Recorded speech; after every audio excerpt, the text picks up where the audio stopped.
오늘 말씀은 마태복음 15장 21절부터 31절 말씀입니다. 제가 봉독해 드리겠습니다.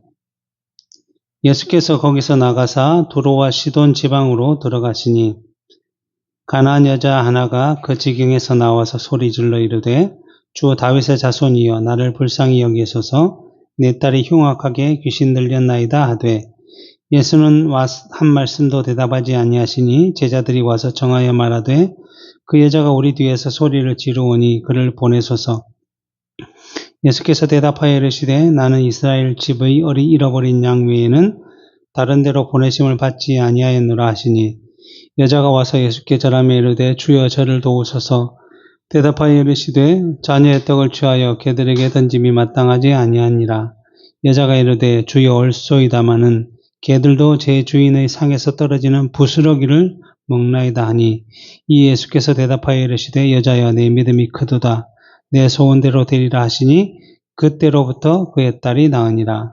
예수께서 거기서 떠나사 갈릴리 호숫가에 이르러 산에 올라가 거기 앉으시니 큰 무리가 다리 저는 사람과 장애인과 맹인과 말 못하는 사람과 기타 여럿을 데리고 와서 예수의 발 앞에 앉음에 고쳐주시니 말 못하는 사람이 말하고 장애인이 온전하게 되고 다리 저는 사람이 걸으며 맹인이 보는 것을 무리가 보고 놀랍게 여겨 이스라엘의 하나님께 영광을 돌리니라. 아멘.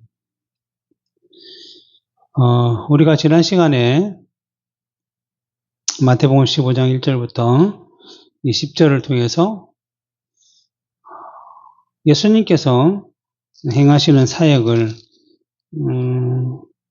점점 그 사역이 많은 이들에게 소문이 나고, 그래서 예수님께서 북쪽 갈릴리 지역에서 사역을 하셨지만 예루살렘, 남쪽에 있는 예루살렘까지 소문이 나서 그 예루살렘에서 예수님의 사역을 보기 위해 서기관과 바리새인들이 보러 왔다라고 말씀을 드렸습니다. 물론 그들이 보러 온 이유는 그 사역을 통해서 자기들도 메시아이신 예수 그리스도를 제대로 한번 믿어보자라는 의미로 온 것보다는 늘 자신들이 누리고 있었던 이익과 그 세력을 위협하는 또 다른 세력이 만들어질까봐, 이전에 세례요한이 했던 것처럼 백성들이 세례요한을 따르고 칭송했던 것처럼 혹시 예수도 그렇게 되지 않을까라는 여러 가지 우려와 걱정으로 찾아왔던 것이죠.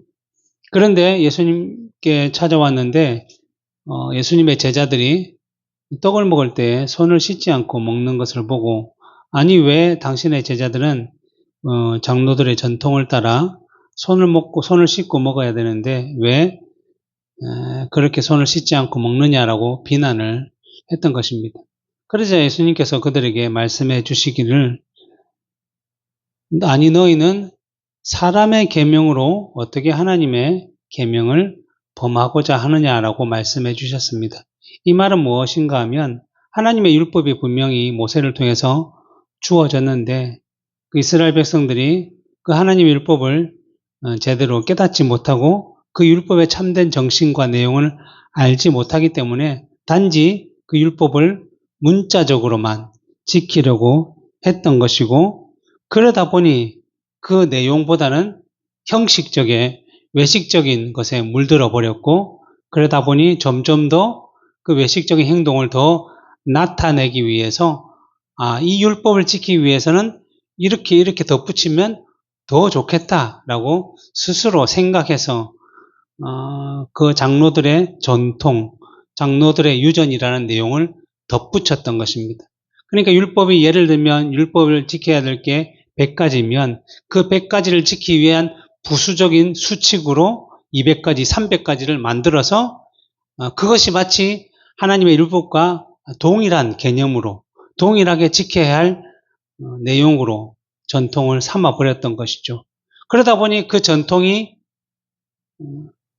완전하시고 완벽하신 하나님이 주신 것이 아니라 죄인된 사람들이 지어 가다 보니 자기들의 이익을 따라 그렇게 할 때가 더 많이 있던 것이죠.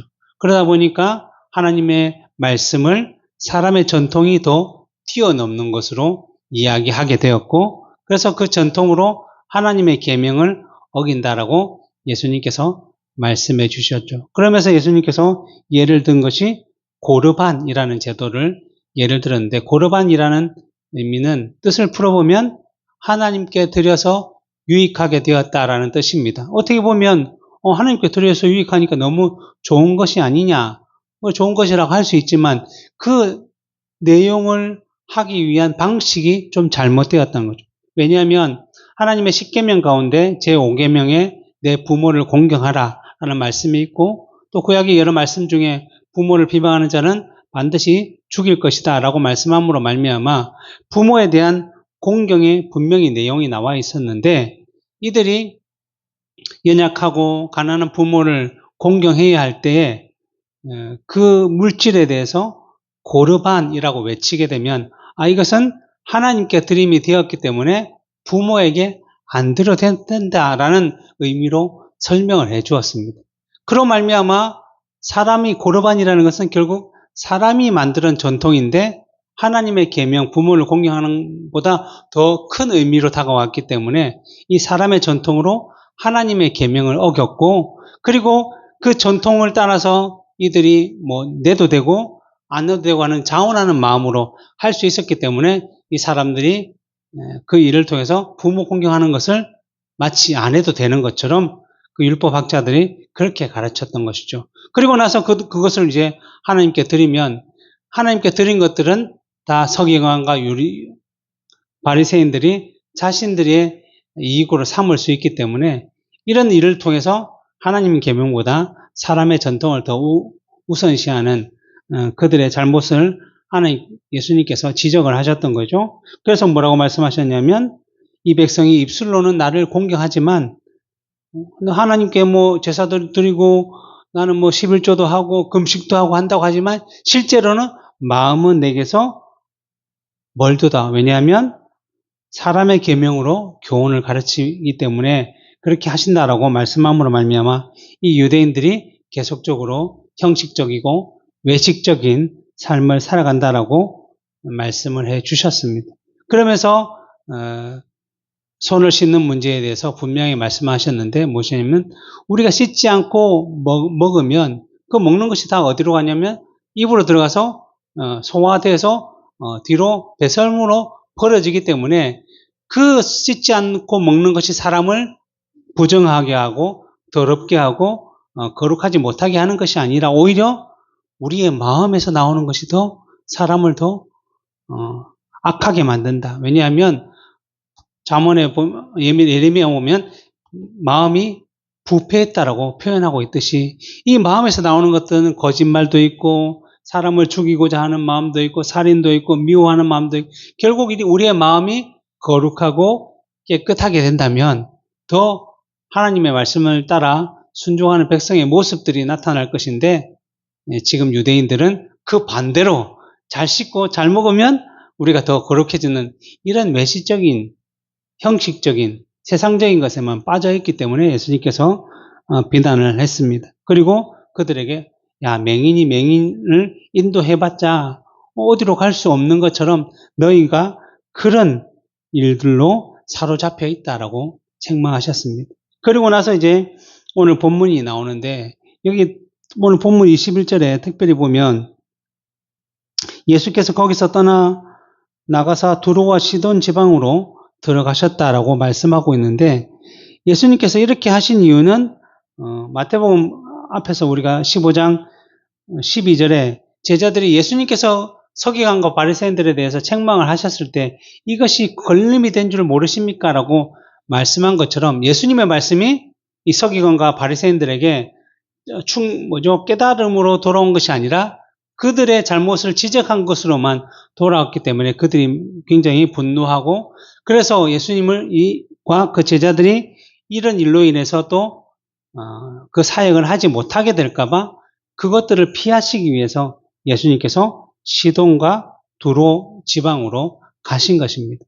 예수님은 하나님이시기 때문에 능력으로 서기관과 바리새인을 물리치실 수 있지만 지금 예수님께서 보여주시는 방법은 인성을 따라 사람을 입으신 몸으로써 우리 하나님의 백성된 우리에게 본을 보여주시고 어떻게 지혜롭게 행하실지를 모델처럼 보여주시는 상황이었기 때문에 예수님께서는 그러한 잘못된 것에 지혜롭게 피하심으로 말미암아 하나님의 때를 이루시기 위한 것이죠. 왜냐하면 이 공생의 3년 반 동안 하나님의 뜻을 이루시다가 마지막 때에 십자가에 죽으시고 부활하심으로 그것을 이루시기 위한 길을 걸어가셔야 하게 되기 때문에 지금은 아직 그때가 아니었기 때문에 그들과 충돌을 일으키지 아니하고 오히려 그들을 피하심으로 지혜로움을 보여주셨습니다. 그래서 여기서 두로와 시돈 지방은 어디냐 하면 예수님께서 북쪽, 이스라엘의 제일 북쪽인 갈릴리 지역에서 하시다가 그것보다 더 북쪽인 곳으로 갔다는 말은 이방인 지역으로 가셨다는 거예요. 이방인 지역으로. 그러니까 두로와 시돈 지방은 주로 유대인이 아닌 이방인들이 몰려 살고 있던 그러한 지역이었습니다. 그래서 두로와 시돈 지역에 들어가니까 22절에 가나안 여자 하나가 그 지경에 나와서 소리 질러 이르되 주 다윗의 자손이여 나를 불쌍히 여기소서 내 딸이 흉악하게 귀신 들렸다라고 말하고 마가복음에도 동일한 내용이 나와 있는데 마가복음 7장에 보면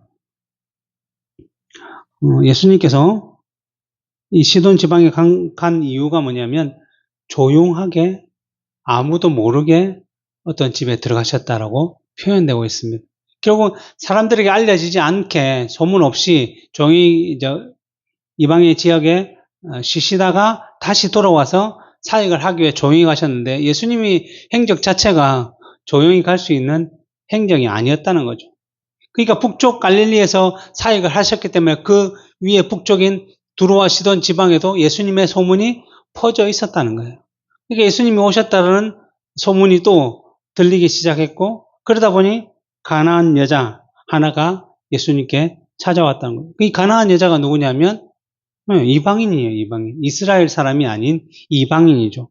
그래서 이 당시 마가복음 동일하게 보는 마가복음에서는 헬라인이라고 표현하기도 하고 수로보니게 여인이다라고 표현하고 있습니다. 그 말은 뭐냐면 그 당시 이스라엘 백성들이 그 헬라 문화가 퍼져 있음을 통해서 이방인과 헬라인은 동일시했던 거예요. 그러니까 이방인이 아니면 헬라인이라고 표현을 했거든요. 이스라엘 백성 외에는 다 이방인이라고 하고 아니면 헬라인이라고 표현했는데 이 여자가 그 중에 이제 이방인 중에 가나안 여인. 가나안은 지금 이스라엘 백성들이 살고 있던 원래 뺏었던 그 가나안 족속이죠. 그 가나안 족속이라는 것은 결국은 하나님께서 이스라엘 백성들에게 가나안에 들어갈 때에 그 모두 진멸시키라는 그러한 악한 족속 중에 한 사람이었습니다. 그렇기 때문에 이스라엘 백성들은 아예 상종하지도 않았던 그러한 사람이었죠. 그런데 그 여자가 예수님의 소문, 예수님께서 사람들을 잘 고치고 치유하신다는 소문을 듣고 왜 찾아왔냐면 그 딸이 귀신이 들려서 힘들어하고 있기 때문에 그것을 고침받고자 내가 예수님께 가면 고침을 받을 수 있겠다라고 생각해서 왔다는 것입니다. 그런데 23절에 보면 예수는 한 말씀도 대답하지 아니하시니 제자들이 와서 청하여 말하되 그 여자가 우리 뒤에서 소리를 지르오니 그를 보내소서.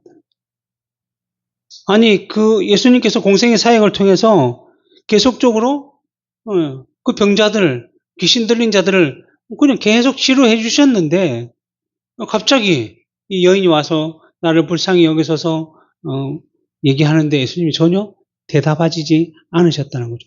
대답하시지 않았다는 말은 신경을 쓰지 않았다라는 말씀이라고 할 수 있고 그리고 그것의 깊은 의미는 예수님께서 이 일을 통해서 또 무언가를 나타내시기 위해서 보여주시기 위해서 그동안 행하셨던 행동과는 다르게 행하셨다는 거죠. 그것은 무엇인가 하면 앞에서 말씀드렸듯이 그 이스라엘 유대인들, 서기관과 바리새인들, 유대 종교 지도자들 그들로부터 배웠던 사람들이 율법에 대해서 앞에서도 얘기했지만 그 내용과 참된 정신을 깨닫지 못하고 늘 형식적으로 외식적으로 문자적으로만 지켜왔던 것이고, 그러다 보니까 우리가 추구해야 하고 바라고 소망해야 될 본향인 하늘나라가 아닌 현실에 빠져서 살아가게 되었던 것이죠. 우리가 하나님께서 아브라함을, 구약의 갈대우르에 살던 아브라함을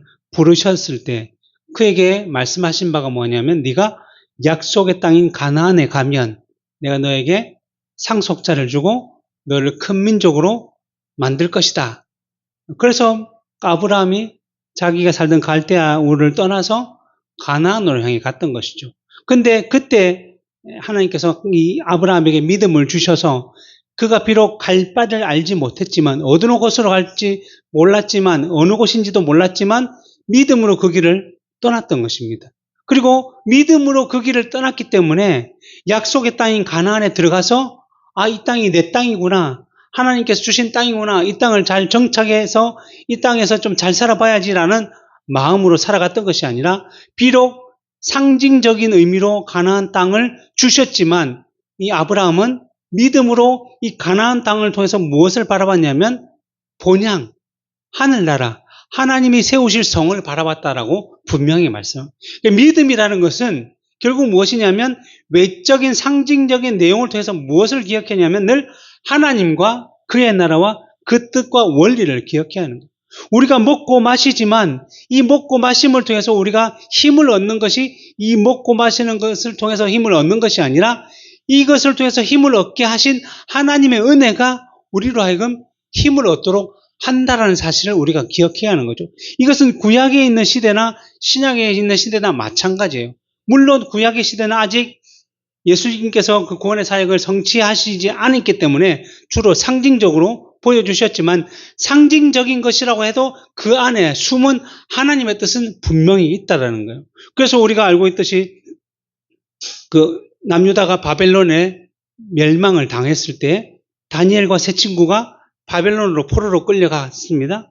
그곳에서 바벨론의 학문을 배우게 하고 바벨론식으로 이름을 바꾸고, 그리고 마지막으로 뭘 했냐면 바벨론 왕이 먹던 음식과 포도주를 이들로 하여금 먹도록 요구했다는 거죠. 당연히 포로로 끌려왔기 때문에 어쩔 수 없이 그 나라에 적응하고 정착하고 살아야 하는 것이 마땅한 것이라고 할 수 있지만, 그 구약시대에 하나님께서 율법을 통해서 요구하신 건 뭐냐면 우상에 섬겨진 제물은 먹지 말고 너희 몸을 거룩하게 지키라고 분명하게 말씀하여 주셨기 때문에 그 많은 소년들이 끌려왔지만 다니엘과 세 친구는 그것을 따르지 않기로 결정을 했다는 거죠. 왜냐하면 하나님의 말씀이 더 우선적이라.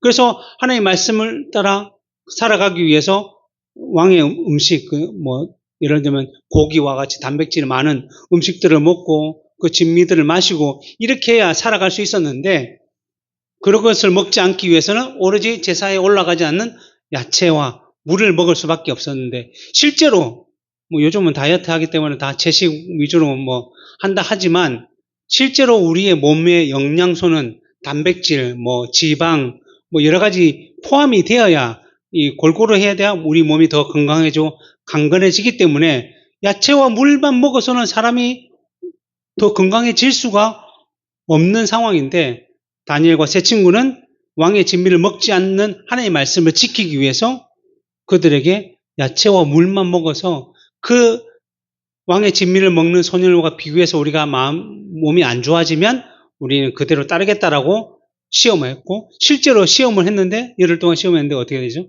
야채와 물만 먹었는데 왕의 진미, 고기와 여러 가지 음식들을 먹은 그 소년들보다 더 좋아지고 아름다워졌다는. 그 말은 뭐예요? 우리가 먹는 음식, 단백질, 아미노산, 비타민, 이것이 우리의 몸을 유익하게 하는 것이 아니라 그것을 통해서 우리의 몸에 유익하도록 역사하게 하신 하나님의 은혜가 우리를 그렇게 만든다라는 것입니다.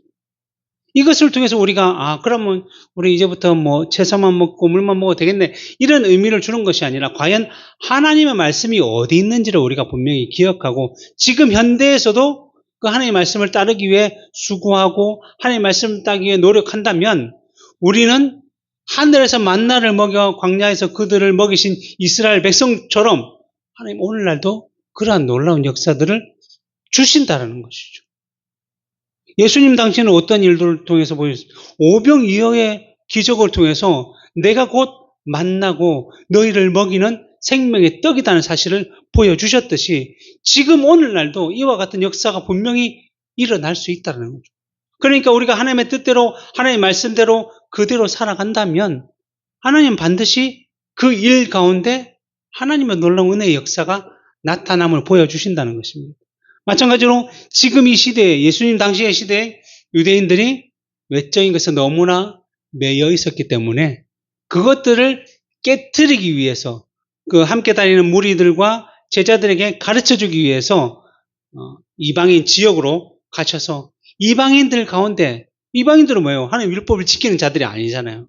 그렇지만 하나님의 믿음이 들어갔을 때 주신 믿음이 들어갔을 때 그 유대인들보다 훨씬 더 하나님의 말씀에 순종하고 따르고 끝까지 고집하는 은혜가 있음을 보여주기 위해서 지금 이 여인을 보여주시는 거죠. 이 여인은 원래 하나님 알지 못하는 자였지만 예수님의 소문이 거기까지 들렸기 때문에 예수님을 만나러 왔어요. 근데 예수님을 단지 큰 병원의 의사처럼 생각하고 온 것이 아니라 오늘 본문 22절에 보면 예수님은 뭐라고 불렀냐면 다윗의 자손이다라고 불렀어요. 다윗의 자손이라는 뭐예요? 예수님이 다윗의 자손이라는 표현은 뭐냐면 바로 그리스도시고 메시아라는 것을 알았다는 거예요. 왜냐하면 구약의 메시아 그리스도는 누구의 후손으로 오냐면 아브라함과 다윗의 자손으로 온다라고 분명히 예언이 되어 있어요. 그러니까 그 당시 이스라엘 백성들, 유대인들도 이 사실을 분명히 알고 있었어요. 근데 예수님께서 오셔서 자신이 메시아이시며 그리스도라는 사실을 공생의 사역을 통해서 말씀하시며 증거하시며 계속 보였지만 그들은 전혀 그것을 깨닫지 못했다는 거죠. 오히려 세례 요한이 왔을 때 네가 그리스도냐라고 물어서 나는 아니다. 내 뒤에 오시는 이가 그리스도다라고 하면서 예수님을 소개했는데도 이들은 예수님을 깨닫지 못했던 거죠. 그래 그들의 악함, 영적 무지가 얼마나 큰지를 늘 무엇을 통해서 말씀하셨냐면 이방인들을 통해서 예수님께서 말씀하셨어요. 우리가 저번에 말씀을 나눴지만 백부장, 로마의 백부장 하인이 병이 들렸을 때 예수님께서 직접 가서 고쳐주시려고 했는데 백부장이 예수님이 자기 집에 오심을 감당하지 못하겠다. 그러면서 뭐라고 했어요? 예수님이 말씀만 하시면 내 종이 낫겠습니다. 왜냐하면 나도 내 부하한테 말만 하면 다 이리 가라 하면 이리 가고 저리 가라 하면 저리 가라고 하듯이 명령하듯이 예수님께서도 말씀하시면 병이 낫겠다. 이 말은 뭐예요? 예수님이 하나님이신 줄 이 사람이 알았다는 거예요. 예수님이 말씀으로 그 모든 병을 고치는 바로 신성을 가지신 분이심을 깨달았어요. 제자들도 알지 못했어요. 그 당시에. 그래서 뭘 했어요? 예수님께서 그 백부장에게 이스라엘 가운데 이만한 믿음을 내가 보지 못했다. 그렇게 말씀하셨던 것이죠. 그러면서 누구를 책망하신 거예요? 이스라엘 백성들을 책망하고 있는 거예요. 늘 성경에서는 이렇게 잘못된 것을 분명하게 보여주셔서 그 상징적인 것을 통해서 교훈을 주실 때가 많이 있거든요. 이전에 북이스라엘에 아합이라는 왕이 살았어요. 아합이라는 왕 때가 얼마나 악한 시대였냐면 그 아합이라는 사람이 왕비를 누구로 데려왔냐면 시돈의 엣바알이라는 왕의 딸을 이세벨이라는 여자를 왕비로 삼았어요. 근데 성경에는 분명히 이방인 여인과 왕으로서 결혼하지 말라고 분명히 말씀하셨는데 데리고 왔어요. 그런데 그 여인이 오면서 뭐였냐면 그 시돈의 우상인 바알과 아세라를 같이 데리고 와서 그 북이스라엘 땅에 바알과 아세라가 퍼져갈 수 있도록 그 선지자도 데려와서 하나님께 예배하는 것이 아니라 우상을 섬기도록. 그래서 북이스라엘 전체가 악하게 우상을 섬기는 나라가 되었어요. 그래서 하나님께서 그 나라를 징벌하시기 위해서 엘리야라는 선지자를 통해서 그 나라의 명령, 내 말이 너희가 제대로 회개하지 않으면 3년 동안 비와 이슬이 없을 것이다라고 말씀하셨어요. 그리고 난 뒤에 정말로 3년 반 동안 그 이스라엘에 비도 내리지도 않고 이슬도 내리지 않았어요. 그러니까 얼마나 가물었겠습니까? 그냥 죽을 똥, 그냥 농사도 지을 수도 없고 경작할 수도 없고 마실 물도 없고 이렇게 살았는데도 전혀 회개의 모습이 보이지 않을 정도로 악한 나라였어요. 그렇지만 하나님께서는 이스라엘 가운데 엘리사, 그 말을 전하게 한 엘리야는 하나님께서 지켜 보호하여 주셔서 그리 시냇가에서 물을 마시게 하시고 그리고 까마귀를 통해서 고기를 주어서 먹게 하셨어요. 놀라운 하나님의 은혜가 있다는 사실을 보여주셨죠. 그런데 그 가뭄이 점점 심해지니까 그 시내까지 말랐어요. 그러니까 하나님께서 엘리야를 어디로 보내셨냐면 바로 이세벨이 살았던 그 시돈 지방에 보내서 그 한 과부의 집에서 먹고 마실 수 있도록 보내셨다는 거죠. 이스라엘 지방에 뭐 과부가 없었겠습니까? 그러나 하나님께서 그 자기 백성 이스라엘이 아니라 그 우상의 나라인 이 시돈의 지방의 사르밧이라는 지역의 한 과부의 집에서 먹고 마시게 함으로 그 가정에 축복을 주신 이유는 그만큼 이스라엘 백성들이 영적으로 암울했다, 무지했다, 타락했다, 부패했다는 사실을 보여주기 위해서 오히려 우상의 나라에 가서 엘리야로 하여금 먹을 수 있도록 해주신 거죠. 마찬가지로 오늘 본문도 이스라엘 백성들이 얼마나 영적으로 무지했으면 오히려 두로와 시돈 이방인의 나라에 가서 너희들보다 더 이방인이 더 하나님의 말씀에 따라 살아가는데 그 이유는 무엇이냐면 외적이고 형식적인 것이 아니라 진정한 믿음이 있을 때에 이러한 일들이 발생될 것이다 라는 사실을 보여주고 있는 거죠. 그래서 예수님께서 자기를 정말 그리스도로 알고 있는 이 여자가 다윗의 자손이여 나를 불쌍히 그러면 야 저 여자 봐라 너희들은 몰랐는데 저 여자는 나를 다윗의 자손으로 알고 있지 않느냐라고 하면 되는데 아예 말을 안 하셨다는 거죠. 그 말은 뭐예요? 이 여인의 믿음을 더 풍성하게 더 끈질기고 견딜 수 있는 믿음을 가졌다는 사실을 또 보여주기 위해서 이렇게 말씀하고 있는 것입니다. 그래서 계속적으로 그 여자가 뒤에서 쫓아다니니까 23절에 예수는 한 말씀도 대답하지 아니하시니 제자들이 와서 청하여 말하되 그 여자가 우리 뒤에서 소리를 지르노니 그를 보내소서. 이게 제자들이 귀찮아가지고 계속 소리를 지르는데 예수님은 한 말씀도 안 하고 그러니까 답답해가지고 예수님 저 여자 좀 어떻게 빨리 낫게 해서 보내든지 아니면 그냥 가라고 하시든지 어떻게 해주십시오라고 요청을 했다는 거죠. 그러자 예수님께서 뭐라 하냐면 24절에 예수께서 대답하여 이르시되 나는 이스라엘 집에 어려버린 양 외에는 다른 데로 보내심을 받지 아니하였노라. 이 말은 무슨 말이냐면 예수님께서 마태복음 10장에서 제자들을 복음을 전하러 둘씩 보내면서 뭐라고 보냈냐면 너희들 이방인의 길로도 가지 말고 다른 나라의 길로 가지 말고 오직 하나님의 잃어버린 이스라엘의 길로 가라라고 말씀하셨다는 그 내용과 똑같은 말씀을 하시고 있습니다. 왜냐하면 이 당시에는 아직 예수님께서 십자가에 죽으시고 부활하셔서 구원을 성취하심으로 말미암아 그 모든 병을 허시기 전이기 때문에 예수님께서 아직 때가 이르지 아니했기 때문에 이방인이 아닌 이스라엘 백성을 위한 사역을 이루시고 계셨던 것이죠. 그러니까 지금 아직 상황과 때가 아니다라는 의미를 가지고 말씀을 하신 것이죠. 그래서 이 얘기에 이제 보통 사람 같았으면 그럼 아직 때가 아닌가? 예수님 나를 왜 이렇게 싫어하시지? 다른 사람은 다 고쳐주는데 내가 이방인이라고 싫어하나? 나 앞으로는 이스라엘 사람과 상종도 안 할 거야. 이런 식으로 보통 생각하고 돌아가고 포기해야 되는데 그 다음 25절에 보면 여자가 와서 예수께 절하여 이르되 주여 저를 도우소서. 이제 더 앞에 찾아와가지고 이제 절까지 하면서 예수님만이 오직 이 일을 하실 수 있습니다라는 확신을 가지고 예수님께 엎드렸던 것이죠.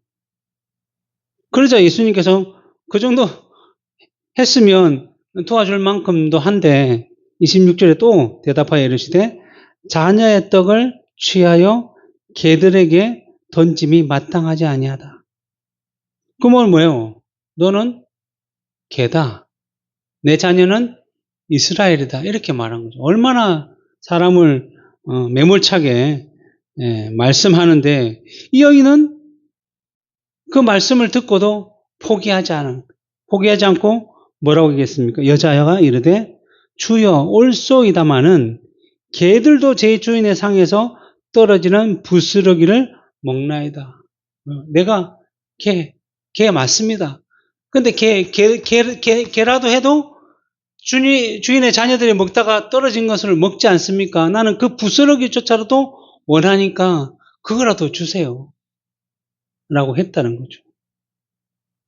그래서 예수님께서 뭐랬어요? 그때 이에 예수께서 대답하여 이르시되 여자여 내 믿음이 크도다. 내 소원대로 되리라 하시니 그때로부터 딸이 낳았다. 라고 말씀하는 거죠. 이 말씀에 우리가 오해를 하면 안 되는 것 중에 하나가 뭐냐면 끈질기게 내가 노력하면 무언가를 얻을 수 있구나. 이 세상에서도 그런 표현들이 있잖아요. 끈질기게 노력하면 반드시 무언가를 얻을 수 있다. 그러니까 포기하지 말라. 견뎌라 라고 얘기하지만 여기서 말씀하고 있는 이유는 그 의미가 아닙니다. 왜냐하면 예수님께서 특별히 유대인들을 책망하기 위해서 앞에 이방인의 지역에 가셨다고 말씀을 드렸듯이 예수님께서는 실제로 오는 이스라엘 백성 지역에서 늘 오는 병자마다 다 치유해 주셨는데 특별히 이렇게 하신 것은 우리에게 보여주시는 것이 믿음이 있으면 반드시 그 길을 끝까지 가게 된다는 사실을 해주시는 거죠. 그러니까 내가 예수를 잘 믿고 나 어릴 때부터 믿어 지금 30, 40년 믿었다라고 말하는 사람들은 자신들에게 어떤 지혜와 노력과 열심이 있어서 이 예수를 믿고 이 믿음 안에 살아간 것이 아니라 그 믿음이 그로 하여금 어떠한 상황과 문제가 발생한다 할지라도 이겨내고 견디고 참을 수 있도록 해주신다는 거죠. 이것은 우리가 지금 오후에 도르트 신조를 통해서 배우고 있는 내용 뭐죠? 성도의 견인과 관련이 있는 거죠. 보통 우리가 생각하는 바 중에 하나가 바로 믿음이 있으면 여러 가지 시련과 여러 가지 고난이 온다 할지라도 참을 수 있다라고 표현을 하잖아요. 근데 그 믿음을 누가 주시냐면 바로 하나님께서 주신다는 거죠. 하나님께서 주셔서 어떻게 만들어 가시냐면 우리가 잘 알고 있는 로마서 표현처럼 믿음에 이렇게 표현하신다.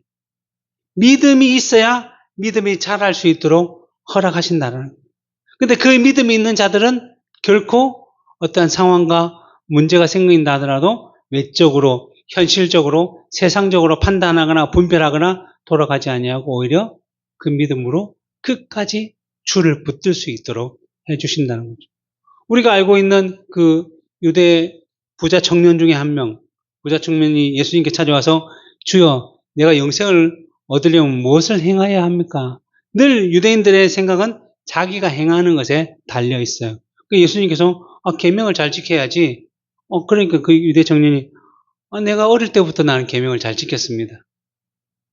그런데 예수님께서 뭐라고 하셨죠? 내게 한 가지 부족한 것이 있는데 너가 가진 많은 재물을 가난한 사람들에게 나눠주고 나를 따르면 너에게 천국에 상이 있고 영생을 얻게 됐다. 그러니까 그 유대 청년이 근심하며 들어갔죠. 그 근심한 이유는 뭐예요?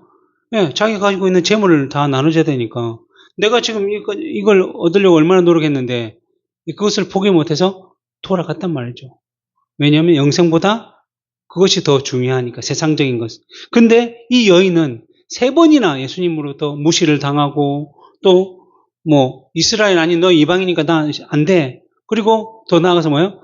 자녀들의 떡을 개에게 주지 못하는 이런 무시, 모면을 당하면서도 견딜 수 있었던 것은 바로 하나님께서 이 여인에게 믿음을 주셔서 이렇게 되었다. 그래서 마지막에 와서 여자여 내 믿음이 크다라고 표현합니다.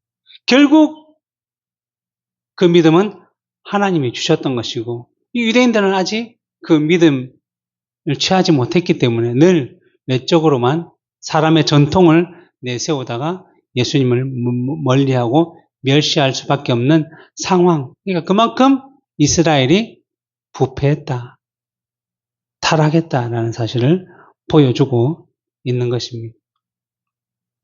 그래서 칼빈은 이 마지막에 대해서 주석하기를 그녀의 믿음이 크다는 것은 희미한 불꽃 같은 아주 적은 가르침이 주어졌을 뿐인데, 그러니까 이 여인은 보지 못했잖아요. 예수님의 사역이 어떤지를 보지 못하고 단지 소문만 들었는데 그 가르침에 의지해서 그녀는 그리스도의 참된 직임을 알아차리고서 그의 능력이 하늘에서 온 것임을 인정했을 뿐만 아니라 엄청난 장벽에도 불구하고, 그러니까 3번의 그 무시와 모멸에 불구하고도 자기가 가야 할 길을 꿋꿋이 간 것에서 그 믿음이 드러났다는 거죠. 그녀에게는 그리스도의 도우심을 반드시 얻게 될 것이라는 그 믿음의 확신이 있었기 때문에 그녀는 자신을 비울 수 있었고 그 결과로 어떠한 장애물도 다 극복할 수 있었다. 이 세상의 것들을 버리고 비워야만 그리스도의 것으로 채워질 수 있다는 거예요. 우리가 세상의 것과 하나님의 것을 동시에 누릴 수 없다라고 마태복음 6장에서 예수님께서 말씀하셨죠. 하나님과 재물을 겸하여 섬길 수 없다고 했듯이 무엇을 놓아야만 무엇을 채울 수 있는데 이 여인은 믿음으로 말미암아 자기를 비우고 그 모빌 가운데서도 자기를 내려놓았기 때문에 하나님의 것을 채울 수 있었던 것입니다. 그리고 이러한 이방인이었던 한 여자에 대한 그리스도에 대한 이러한 칭찬은 하나님께 성별된 민족이라고 자랑했던 유대인들의 배은망덕함에 대한 정죄의 모습이었다. 오히려 이스라엘 하나님의 백성이라고 하나님의 자녀라고 불리던 자들은 오히려 예수님에 대한 믿음은 없었는데 오히려 이방인이라고 개라고 불리던 자들은 하나님의 믿음이 있었기 때문에 이 여자에게 믿음이 크다라고 표현했던 것입니다. 이처럼 그 당시 유대인들은 이러한 잘못에 빠져 있음에도 그것을 깨닫지 못하고 결국은 예수 그리스도를 십자가에 못 박아 죽임으로 자신들의 세력이 승리한 것처럼 보였지만 실제로는 그 일을 통해서 하나님의 참된 백성들, 그러니까 육신적인 이스라엘이 아니라 영적인 이스라엘들이 승리하는 놀라운 결과를 가져왔던 것이고 그것이 지금 오늘날 우리에게까지 주어졌기 때문에 우리가 그 은혜를 누리고 있는 거죠. 왜냐하면 우리도 예수님의 사역을 봤나요? 아무도 못 봤잖아요. 예수님이 어떤 사역을 하시고 어떤 말씀을 하셨는지. 우리는 단지 말씀으로만 그것을 들었는데도 우리가 확신을 가진 이유는 뭐예요? 하나님이 주신 믿음이 우리 가운데 있었기 때문에 우리는 그 믿음에 의지해서 이 일들을 계속적으로 확고하게 나가는 것이고 그리고 우리의 삶 가운데 얼마나 예수님께 나아가지 못하도록 만든 장벽들이 많습니까? 여러 가지 문제들, 여러 가지 어려움들, 또 현실과 세상의 문제들이 계속적으로 장애물들이 놓여 있지만 우리가 그것을 꿋꿋하게 견디고 이기고 계속 주께로 나갈 수 있었던 것은 주님이 주신 그 믿음이 우리로 하여금 이 여인처럼 나아갈 수 있도록 하신 것입니다. 비록 그 믿음이 아주 작아도 예수님께서 뭐라고 하셨죠? 아주 작은 믿음이라도 이 산을 들어 절로 가라 하면 갈 수 있는 것이 바로 믿음이에요. 하나님께 주셨으니까. 그러니까 우리는 이 믿음, 주신 믿음을 의지해서 우리에게 주어진 여러 가지 장애물들이 생길 때마다 그 믿음으로 그것들을 견디고 극복하고 또 결단하며 나아가야 할 것입니다. 그리고 오늘 본문 29절부터 31절에 보면 예수님께서 그러한 책망, 그 이스라엘에 대한 책망을 하시고 다시 이스라엘로 돌아오셨습니다.